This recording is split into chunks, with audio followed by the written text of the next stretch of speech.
as pálpebras com pitose podem obstruir e impedir o desenvolvimento do olho. O cérebro se desenvolve sobremaneira nos primeiros 2 anos de vida e o olho também. Então, um olho obstruído, ele vai se tornar incapaz de captar as imagens quando não devidamente estimulado. E a pálpebra pode ser um empecilho para esse desenvolvimento. Então, quando se fala em pitose, essa é a primeira preocupação do oftalmologista. A criança, ela tem que ser devidamente avaliada por oftalmologistas que são especialistas em crianças, os oftalmopediatras. Eles estão mais habilitados, capacitados e aparelhados para medir a acuidade visual da criança, mesmo que a criança não refira a visão. Então, essa é a importância da primeira consulta. A criança é o melhor paciente que existe para correção de pitose. Do ponto de vista técnico, se corrige a partir dos 2 anos e meio, 3 anos, porque é quando eu consigo tomar todas as medidas para definir a técnica exata. A criança tem plena consciência da sua autoimagem. Então, é aquela pergunta, desde quando a criança se olhando no espelho se reconhece como aquela imagem sendo a dela? Eu diria que desde sempre. Principalmente as meninas, elas se olham e elas estão na frente do espelho já com 1 ano, 2 anos. O sofrimento vem muito antes do que a gente imagina. Essa idade de 3 anos é ideal porque, se demorar demais, ela vai para a escola e na escola ela vai começar a sofrer a discriminação pelo problema. Então ela pode alterar a personalidade tanto para agressividade como para timidez. A maioria dos casos que eu tenho observado, os pacientes se encapsulam, elas ficam tímidas. Alguns fazem o contrário, que elas saem batendo em quem faz chacota. O que, tanto para um lado como para o outro, são distúrbios indesejáveis no crescimento da criança. Aos 3 anos, a criança ainda tem possibilidade de, depois de elevar a pálpebra, volta a repetir como oftalmologista, recuperar plenamente a visão, com correção adequada de óculos, estimular o olho, se ele for preguiçoso, fazendo tampão no olho bom, forçando o olho a enxergar. A pitose pode causar 2 danos. Um é o funcional, que é o pior. O olho vai deixar de se desenvolver, ele não aprende a captar a imagem, levando ao que se chama cegueira funcional, ou ambliopia.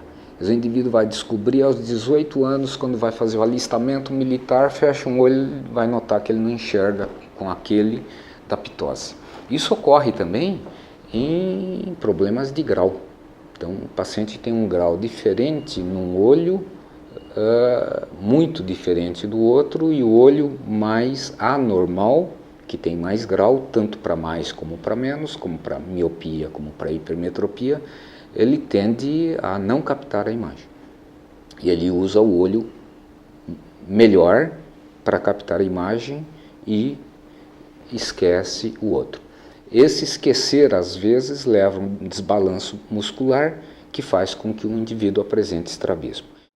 As pitoses podem ser tratadas todas cirurgicamente.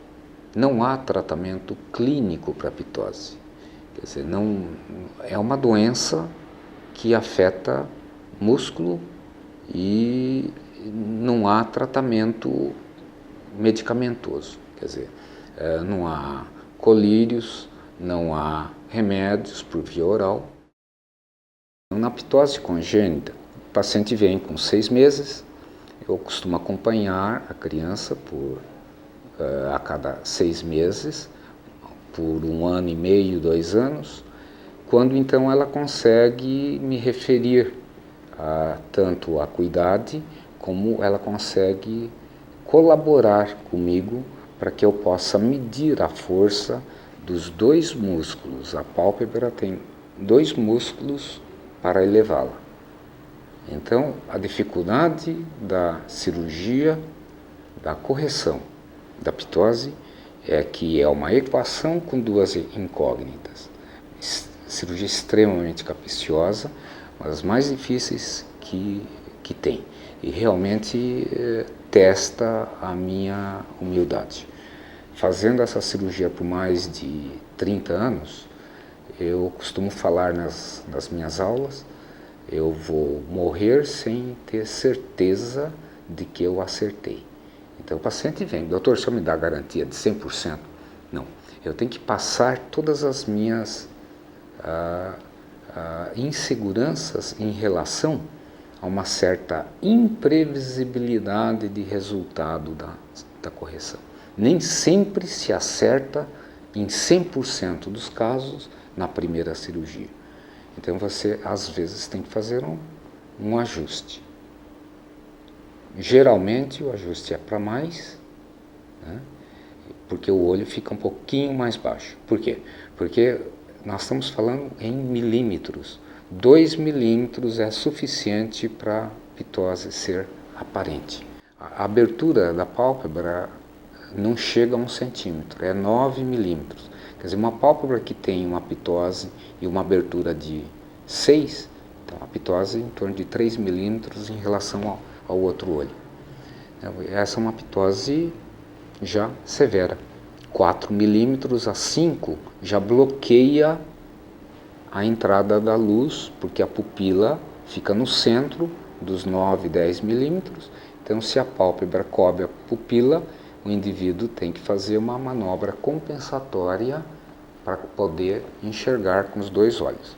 Então, normalmente, ele tem uma posição de cabeça com o queixo erguido, e numa criança muito pequena, numa ptose bilateral, ela realmente vai ter problema até de postura, de coluna, e vai ser desajustada do ponto de vista do desenvolvimento motor. A cirurgia da ptose em criança congênita, sempre anestesia geral, embora o melhor seja que eu consiga fazer com o local, paciente colaborando. Elas levam em torno de 1 hora, não é uma cirurgia demorada, mas a cirurgia ela é, do ponto de vista diário, uma cirurgia pequena, mas extremamente técnica, porque eu tenho que localizar o músculo e fazer a devida correção na medida exata. Então, é uma cirurgia de precisão. Delaminando a pálpebra, você tem vários níveis e em cada nível você tem um músculo diferente. Então há que se entender da anatomia para atuar no músculo, primeiro, correto. Segundo, tem que se atuar na quantidade correta. É aí que vem a grande dificuldade do cirurgião, porque tudo isso é milimétrico e nenhum cirurgião controla a cicatrização. Então, a cicatrização é individual. Há quem retraia mais na cicatrização, há quem retraia menos na cicatrização. E esse pequeno mais ou menos é suficiente para dar uma diferença de 1 milímetro para cima e para baixo. Daí eu dizer que 100% na primeira cirurgia não dá para garantir, mas existe, primeiro, a necessidade de se estabelecer a técnica cirúrgica, segundo, quantificar e depois executar. Então, determinar a técnica, que às vezes pode ser até mista, você pode associar duas técnicas, você tem que realmente examinar. E o paciente tem que colaborar. Então, olhar para cima, olhar para baixo, ele tem que ter um fenômeno protetor, porque toda boa correção de ptose deixa um entreaberto quando o paciente dorme. Essa é outra preocupação, muito mais a ver com os pais do que com o paciente em si. Porque o paciente bem operado de ptose pode deixar uma lacuna, uma frestazinha ao dormir que mostra o branco dos olhos. E aí a mãe vem desesperada: doutor, meu filho não fecha mais os olhos. Infelizmente é uma condição que, se você encurta, você eleva, vai ter um déficit para fechar, que é normal. Então, e que normalmente não dá queixa nenhuma em paciente nenhum. Ele pode ter algum problema inicial nas primeiras semanas, mas a gente vai medicar para proteger o olho, mas normalmente se compensa, isso aí não traz nenhum transtorno para o indivíduo. A criança com ptose, quando os pais dizem: o doutor vai elevar a pálpebra, ele não reage como um adulto, já prevendo todo o sofrimento da cirurgia. A criança tem um pensamento mágico. Então o doutor, o tio que vai operar, é um mágico que com uma varinha de condão vai colocar a pálpebra e vai fazer assim, e ela se olha no espelho assim.